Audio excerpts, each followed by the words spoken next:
So our gospel picks up and continues with the same image that we ended the end of the year with, this idea of the expectation, being prepared, being ready. It's not unusual that it sounds a bit like Lent as well, this idea of being ready, being prepared, waiting for the coming of the Lord. And as we're told to be ready, to be prepared, it's this idea of we've got to do something as we're waiting. And of course, the greatest image that's used during this Advent season is the image of the expectant mother, of Mary, who for 9 months knew that her son was coming and had to prepare. And we know that, we're told that she went and helped her cousin Elizabeth in her own preparation and waiting to be married, to be delivered of a child. She helped someone else. That's one of the ways in which she prepared.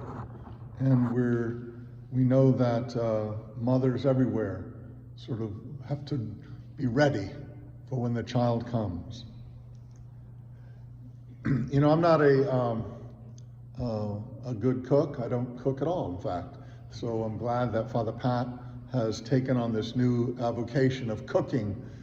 He likes to cook. He enjoys it. It drives me mad. The idea of having to get all these ingredients together and making sure the toast is toasted and the pasta's al dente and the ice and the cups are filled and the dessert's ready to go as soon as the meal's over, and all this anxiety of getting everything together, because when the meal starts at 6, everything has to be ready.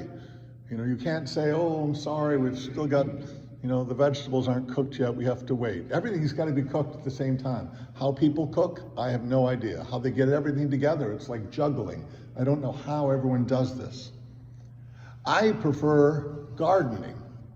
There's not much to garden here at 6th and Burnside, but years ago when I was at the high school in Niles outside Chicago, I was in charge of landscaping and caring for the grounds, and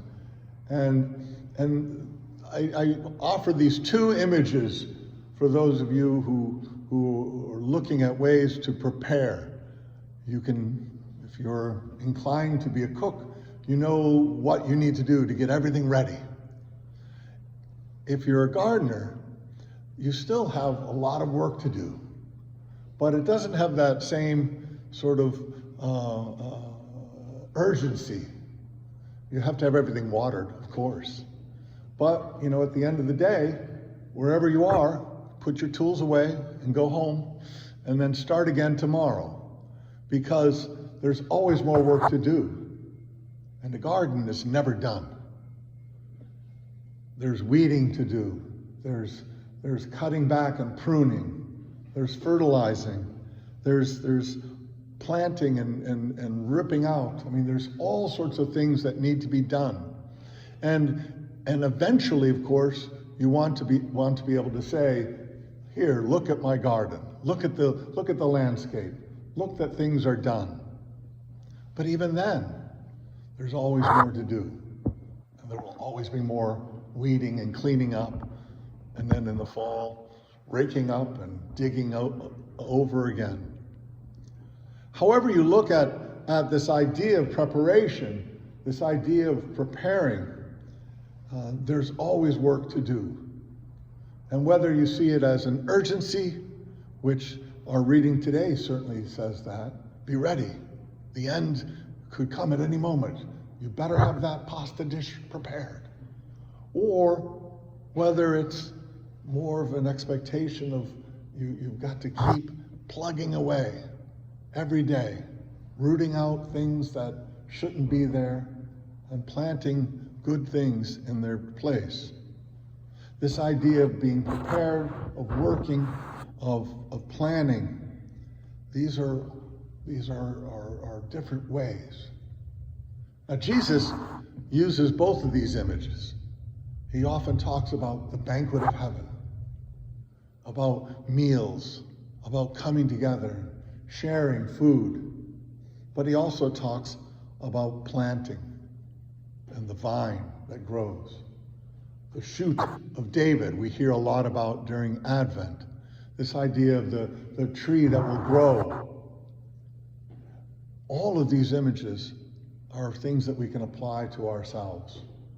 For the next 4 weeks, whether we're cooks or gardeners or maybe expectant moms, we have this time to look at our lives, to re-examine who we are, to take advantage of the beginning of a new liturgical year, and to say, we've got work to do.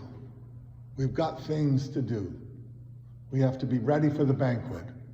We have to prepare the garden. We have to trim back and let grow. There's much we have to do.